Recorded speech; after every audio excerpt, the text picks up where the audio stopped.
Subscribe to our YouTube channel and press the bell icon to never miss a video from Fever FM.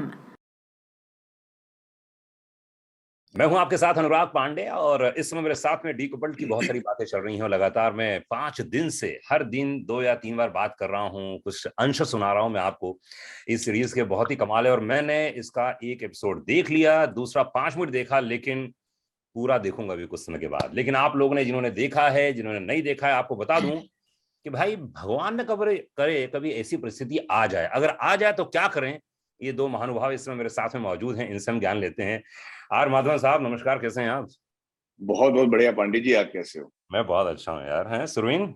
नमस्कार, कैसे हैं? हमेशा की तरह इतनी खूबसूरत कैसे नजर आती हैं आप यार। माधवन बताओ भाई, इनकी खूबसूरती का राज तो बता दो यार, क्योंकि हजारों, इस समय 3.5 करोड़ लोग सुन रहे हैं भाई, सोचो। इनकी खूबसूरती का राज ये है कि इनका दिल बहुत साफ है। इनके इनके इनके जो है नियत के बारे में आपको सोचना नहीं पड़ता, सब कुछ सामने है और ये बहुत हल्का जीती हैं। तो आई थिंक ऐसे लोगों में अंदरूनी जो खूबसूरती है वो चेहरे पर तक आ जाती है। Like that's too much to handle. कल इसीलिए मैंने कल फोन किया है माधवन को। मैंने कहा भाई क्या बोलता है हीरोइन के बारे में। बोले कि भाई मैं तो ये बोलूंगा। तो मतलब सब सेट था, अब मूड बन गया। या मूड बन चुका है ना। तो सुरवीन, ओवरऑल एक्सपीरियंस तो बहुत अच्छा रहा। आप लोगों ने काम क्या कमाल किया, मतलब तारीफ करूं कि नहीं करूं, क्योंकि वो तो मैं रेडियो में कर ही रहा हूं लगातार, लेकिन फिर भी बोल देता हूं आपके सामने ही मुंह पे। माधवन, हमारे यहाँ बोलते हैं ना यार कि यार पीठ पीछे तारीफ करनी चाहिए, लेकिन मैं सामने ही कर देता हूँ आप लोगों की। बहुत नेचुरल एक्टिंग की आप लोगों ने, कमाल की स्क्रिप्ट लिखी आप लोगों ने, एंड सबसे बड़े तो एडिटिंग इतनी बढ़िया की आप लोगों ने। और लिखा किसने है, पहले ये बताओ यार, किसने लिखा है? मनु जोसेफ। बहुत कमाल है यार। आपको क्या लगा मदन, आपको क्या लगा मेडी कि यार इसमें ये सीरीज ये करनी चाहिए, उसका रीजन क्या था आपके हिसाब से? पांडे जी, मैं रॉकेटरी खत्म करके घर पे बैठा हुआ था, 1 साल से पिक्चर रिलीज नहीं हो रही थी क्योंकि थिएटर बंद थे जी। और मैं ये सोच रहा था कि मैं ऐसा क्या करूं, क्योंकि उदासी छाई हुई थी यार सब जगह। भले ही लोग अपना वीडियो डालने की, खाना पका रहे हैं, झाड़ू पोछा कर रहे हैं, पर सबके मन में उदासी थी, थोड़ी बहुत गुस्सा भी कि अटके पड़े हैं घर पे। सबके नए नए फितरत उभर आ रहे थे घर में। तो मैंने कहा कि ऐसा कौन सा काम है जो मैं कर सकता हूँ जिससे लोगों का मन हल्का हो जाए। और ऊपर वाले ने हमारे सामने ये मनु जोसेफ द्वारा लिखा हुआ ये जो वेब सीरीज है मेरे गोद में डाल दिया, जिसका पहला एपिसोड पढ़ते ही मैं हंस पड़ा। मैंने कहा यार ये मतलब मैं बड़ा कमीने टाइप का एक्टर हूँ, क्योंकि लोग काफी नफरत इसलिए मुझसे करते हैं क्योंकि मैं जल्दी हाँ नहीं कहता किसी स्क्रिप्ट को। और अगर उनका बस चले तो मेरे को सूली पे चढ़ा दें कि यार तुमको इतना क्या चाहिए स्क्रिप्ट में। पर पहला एपिसोड पढ़कर मैंने फौरन हाँ कह दिया, क्योंकि मुझे लगा कि यार इस किरदार को मैं ही कर सकता हूँ और मैं ही करना चाहता हूँ, क्योंकि ये वो सारा चीज मेरे लिए दूर कर रहा था जो कोविड ने लाके हमारे सर पे डाल दिया था। विच इज मन हल्का कर दो, हंसो। अपने जिंदगी के बारे में एक नजरिया, रिलेशनशिप्स के बारे में एक ऐसा नजरिया है जो लोग देखकर बोलेंगे हाँ यार ये तो हमारे घर पे होता है, लेकिन शायद मैं ऐसा रिएक्ट ना करूं। सुरवीन, इसने कहा कि मैं कम्युनिटी टाइप का एक्टर हूँ, ये तो खैर सारी दुनिया जानती है। इतना चूजी है भाई, इसके किसी भी डायरेक्टर से बात कर लो ना, ये नहीं करूंगा, मैं ये कर सकता हूँ। मैंने लिटरली, मतलब नाम नहीं लूंगा डायरेक्टरों को, मतलब कई बार परेशान हो जाते हैं, नहीं कई बार इतने खुश हो जाते हैं कि यार वाकई एक्टर हो तो ऐसा हो। आदत खराब कर देता है ये लोगों की। तो क्या ये कमीने किस्म के एक्टर बिल्कुल नहीं है। ही इज जस्ट नहीं रोल के लिए है। अरे वो तो मैंने भी देखा है। उसको कमीना नहीं कहते, उसको बहुत थॉटफुल कहते हैं। he's a thinking actor, which is why he takes long to say yes, and I'm totally with him on that. लेकिन my wife also doesn't support me like you support me यार। अरे you know how much I love you, man. मतलब the whole world knows that by now how much love in my heart I have. सरिता से कभी जाके काम तो कर लिया, अगर इतना चूसी मत कर यार, बंद पैसे कमा ले भाई। I feel you bro, I feel you completely. I know. लेकिन मैं एक बात बताना चाहूंगी, जो एक क्वालिटी बहुत सेल्डम, बहुत रेयर देखी है मैंने किसी भी एक्टर में या किसी को स्टार में फॉर दैट मैटर। सब ना भूखे होते हैं कि यार ये मेरा सीन है, ये मुझे अपने सीन को उठाना है, मुझे अपने कैरेक्टर को उठाना है। इन्होंने, हम जब पैंडेमिक की पीक पे थे और जब हम वीडियो कॉल्स पे सब रीडिंग सेशंस कर रहे थे, हार्दिक का डायरेक्टर, मनु, हम दोनों पढ़ते कहीं पे भी इनको एक दिन आया जब मुझे जो कहना था, जो मैं महसूस कर रही थी श्रुति के कैरेक्टर के बारे में, वो पता नहीं क्या टेलीपैथी थी, ये समझ गए और इन्होंने बिना कुछ बोले, मैं अंदर ही सोच रही थी कि मैं बोलती हूँ यार ये मुझे थोड़ा ठीक नहीं लग रहा है, इन्होंने एक सीन में लिटरली बोला कि यार ये कोई नहीं है, मेरा सीन है तेरा सीन नहीं है, आई थिंक श्रुति के कैरेक्टर को थोड़ा उठाना चाहिए, इसका जो ओपिनियन है वो उसके मुंह से बुलवाना चाहिए, वो सामने लाना चाहिए। तो मतलब यहाँ पे श्रुति की कुछ 3-4 लाइनें होनी चाहिए, इस प्रकार से कोई बात हुई थी। तो अब आप बोलिए, अब ये कमीना एक्टर कहाँ से हुआ? इतना गिविंग और जेनरस एक्टर को स्टार कैसे मतलब देखो, लोग कहते हैं जो होता है ना, एक्टिंग होती है ना, वो रिएक्शन पे चलती है, तो चाहते थे कि आप अच्छी एक्टिंग करें तो अच्छा रिएक्ट कर सके, इसलिए ऐसी षड्यंत्र रचा गया। स्टाइलवस्की थ्योरी जो एक जमाने में पर्थ हमको सिखाई ना, नेशनल इंस्टीट्यूट ऑफ ड्रामा में, बड़े बड़े, तो आप समझो बहुत होशियार पढ़ा लिखा आदमी है यार, समझो आप कितना पहुंचा हुआ आदमी है। पांडे जी, तारीफ तो कोई आपसे करवाए। अरे अब मैं क्या बोलूं, आप तो मेरा नेचर जानते ही हैं। अब मैं अपने मुंह से क्या ही बोलूं मैं, लेकिन बहुत सारे मैसेजेस आ रहे हैं यार। मैंने ये बहुत बढ़िया है, स्वाति ने मैसेज किया कि मेरे पति बहुत प्यारे हैं, बहुत अच्छे हैं, मगर टेम्परामेंट बिल्कुल आप जैसा है जो इस सीरीज में दिखाया गया है, उस क्या कैसे हैंडल करना चाहिए स्वाति जी को? थोड़ी बहुत प्यार और सहानुभूति से इतना समझ लीजिए और इससे समझौता कर लीजिए कि कई वर्षों के बाद, कई सालों के बाद हर एक रिश्ते में एक ऐसे किस्म की बदलाव आती है जो उम्र और बदलते हुए जमाने के वजह से नामुमकिन, मतलब होना जरूरी है। तो थोड़ी सी बहुत समझौता कर लें, थोड़ी बहुत पेशेंस दिखा लें, थोड़ा सा हो सके तो उसी तरीके का प्यार दिखाएं जब आपके बीच में प्यार शुरू हुआ था, और देखिए कि ऐसा आदमी टट्टू बन जाता। अरे सुरवीन, आपके लिए अगला क्वेश्चन है। ये है शमा। अच्छा, शमा ने मैसेज किया है कि मेरे पति मुझसे 10 साल बड़े हैं, नहीं 10 साल छोटे हैं, ओके, एंड अब वो मेरी तरफ देखते ही नहीं है, ना मुझे पिक्चर दिखाते हैं, ना मुझे घुमाने ले जाते हैं। हम 4 साल से कहीं गए नहीं। अरे मैडम, 2 साल तो घर में बैठे थे लोग यार। कमाल करती हैं, बहुत शिकायत है इन्हें। तब क्या कहें पति देव, कैसे क्या क्या क्या करना चाहिए इन्हें? कम्युनिकेशन, बात कीजिए। बात कीजिए। एक्चुअली हम लोग कोई यहाँ पे यार मैरिज गुरु नहीं है, ये हमसे क्या करवा, जो मैसेज आएगा वो पूछना पड़ेगा मैडम, ऐसा नहीं है। बिल्कुल भी नहीं है, हम बिल्कुल नहीं है। हमने जो कहना था, बोलना था, वो आपका नजरिया जो आपको समझाता है, आई थिंक वो डीकपल्ड में काफी क्लियर है, काफी क्लियर है। तो आई थिंक एडवाइस वगैरह कहाँ हमको आप मैरिज गुरु बना रहे हो। पर जो क्वेश्चन आया, क्या कर सकते हैं मेरी यार, देखो मेरी तो गुरु तो हैं, वो तो गुरु हैं इस मामले में, उनसे पूछूंगा तो है ना, वो तो मैरिज ब्यूरो शुरू नहीं कर रहे हैं, मैं तो कितनी बार प्रस्ताव दे चुका हूँ।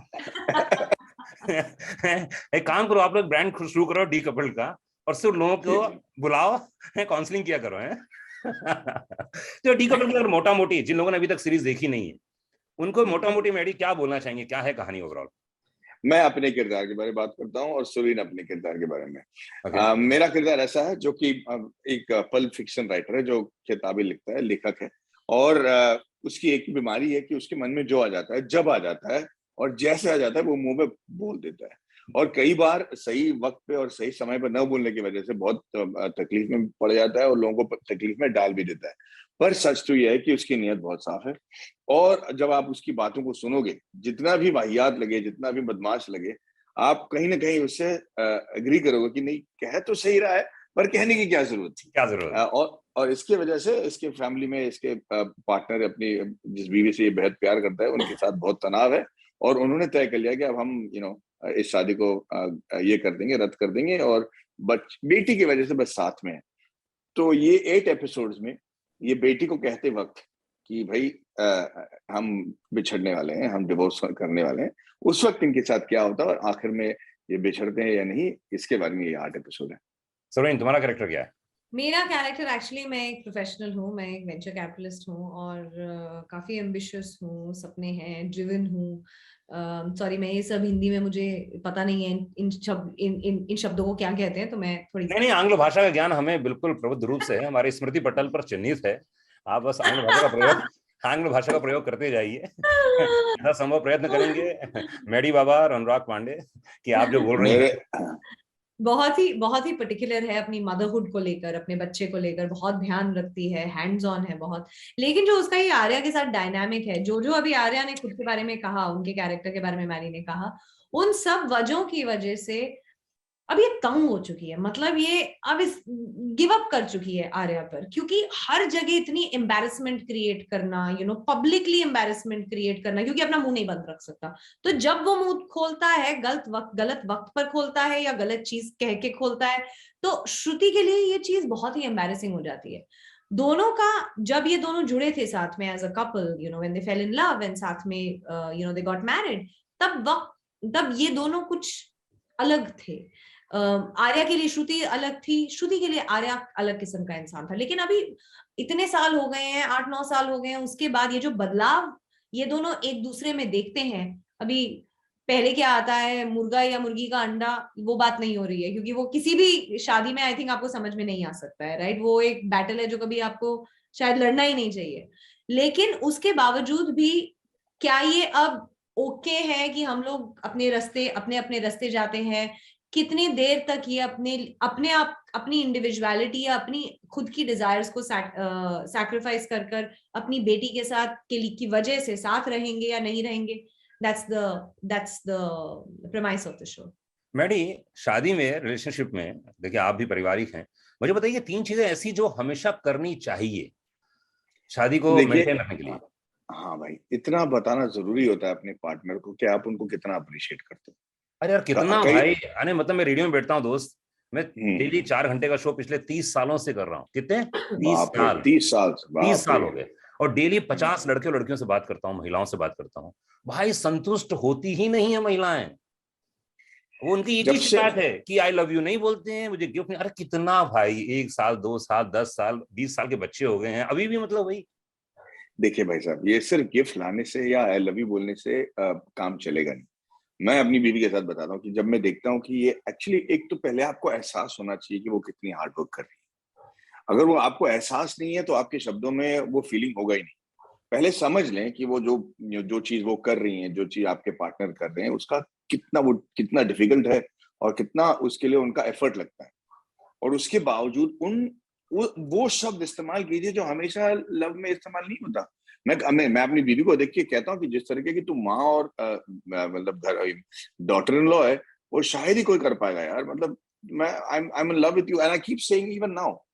वो करना बहुत जरूरी है, तारीफ करना, दिल से तारीफ करना उन शब्दों के साथ जो अलग हो, जो उसको लगे कि आप दिल से कह रहे हो।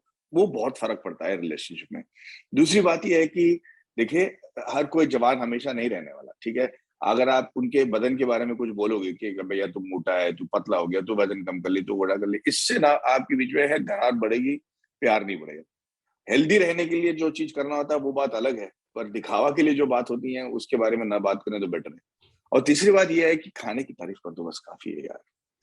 आपने खाने की तारीफ कर दी, बस सबसे बड़ा बोनाफाइड मिल गया। ये तो क्या करना चाहिए है सुरवीन, क्या नहीं करना चाहिए बताओ ना यार। बहुत तकलीफ है ये भी कि यार ये पति ऐसा करते हैं, ये औरतें ऐसी करती हैं, ये नहीं करना चाहिए इन लोगों को। कंप्लेंट मत करो यार। कमाल है यार, कंप्लेंट भी ना कर सकते तो क्या मतलब है यार।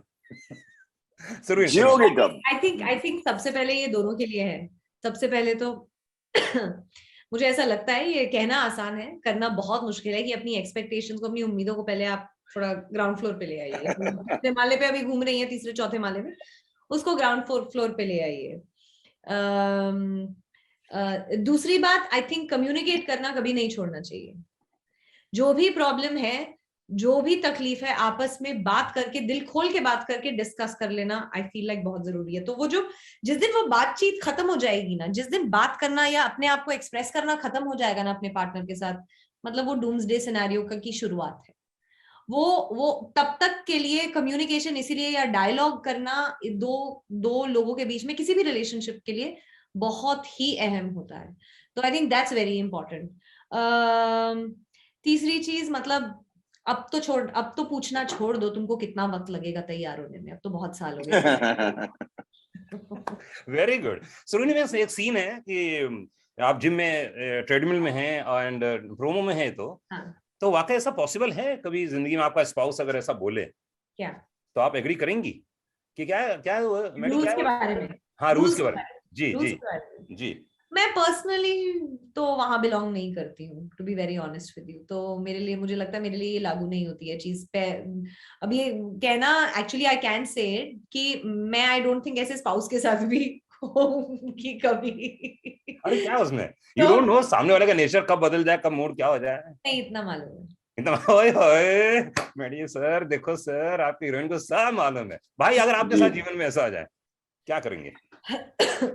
अगर आप डिवोर्स पे आ जाएं तो मुझे लगता है कि समझदारी से उसी दिशा की ओर बढ़िए जितना जो हमने सीरियल में कहा है कि भैया अगर आपको एक रिलेशनशिप से अगर आप संतुष्ट नहीं और आपने तय कर ही लिया है कि इतने साल के बावजूद आप एक दूसरे के साथ नहीं रह सकते हो तो फिर get over it quickly. I absolutely agree with that. Okay, क्या बात है। मतलब मुझे जब इसका प्रोमो देखा, ट्रेलर देखा, मुझे बहुत मजा आया ये देख के कि यार हिंदुस्तान में कितनी दबी हुई आवाजें रही होंगी जो इस सीरियल के माध्यम से, सीरीज के माध्यम, चाहे मर्द हो चाहे औरत हो, हाय ये तो मेरी कहानी है, हाय कैसे बोल दिया। एक्चुअली हमको भी यही लगा था जब हमने स्क्रिप्ट पढ़ी थी कि अरे ये तो हर घर की कहानी है, ये मेरी कहानी है, तुम्हारी, सबकी कहानी है ये। तो प्लीज, हमको लगता है सिर्फ हमारे साथ ही हो रहा है ये घोर अत्याचार। सही बात है, सबको ये लगता है, मर्द भी ये सोच रहा है कि हाँ ये अत्याचार मेरे ऊपर है, ये तो चिपक गई है जोक जैसी है, जाने का नाम नहीं लेती है। हिंदुस्तान में डिवोर्स होता नहीं है, परिवार खानदान समाज क्या बोलेगा, लड़कियां बोल रही कि अब मैं क्या करूं इसको, ये भोंदू आ गया है मेरे जीवन में। मैडम, इस सीरियल को देखने के बाद लोगों के दिमाग में क्या 2 या 3 चीजें आने वाली हैं, क्या सोचेंगे लोग? हमने ज्यादा उपदेश देने की कोशिश नहीं की है सीरीज में। पांडे जी, दुनिया भर के लोग हैं जो उपदेश दे रहे हैं, आपको पता है, सारे मैरिज गुरुज हैं, माँ बाप हैं, तो हम कौन होते वाले? हमारा मकसद यही रहा है कि भाई थोड़ा हंस लो। हो सकता है कि इस सीरीज को देखने के बाद आप अपने रिलेशनशिप को एक बार फिर से एक क्लोज नजरिए से देखें और देखें कि अगर कोई तब्दीलियां करने की जरूरत पड़ी है या नहीं। इसके अलावा मेरे ख्याल से कोई मैसेज लेकर जाने वाली चीजें हम नहीं कह रहे। और सेम थिंग यार, बिल्कुल एग्जैक्टली सेम जो मैरी कह रहे हैं। ऐसा? हाँ सर, ये मैं मेडी छोड़ दिया, मैंने बीच में टोक दिया, बोले ना। हाँ, मैंने कहा और थोड़ी बहुत हंस ले यार, किसी और की जिंदगी में झांक के देख लें और हंस ले, ये इसीलिए बनाया था हमने ये सीरीज। क्या बात है, दोनों को मेरी ओर से बहुत बहुत कंग्रेचुलेशंस, बधाई हो। एंड प्लीज यार, बहुत कम ऐसे एक्टर हैं, आई एम रियली, दोनों को मैं बोलना चाहूंगा, बहुत कम ऐसे एक्टर हैं जो बहुत सेंसिबल और बहुत नेचुरल एक्टिंग करते हैं, और उसमें से आप लोग हैं। आप लोग गायब हो जाते हैं। मेडी, तुमसे तो मैं बहुत ही नाराज हूँ यार, ऐसा गायब होता है मेरा भाई, I swear. I love you Pandey ji. मत जाया कर यार। आ जाऊंगा और जल्दी आता हूँ। यस मेरे भाई, थैंक यू बहुत बहुत शुक्रिया हमारे साथ। Thank you so much.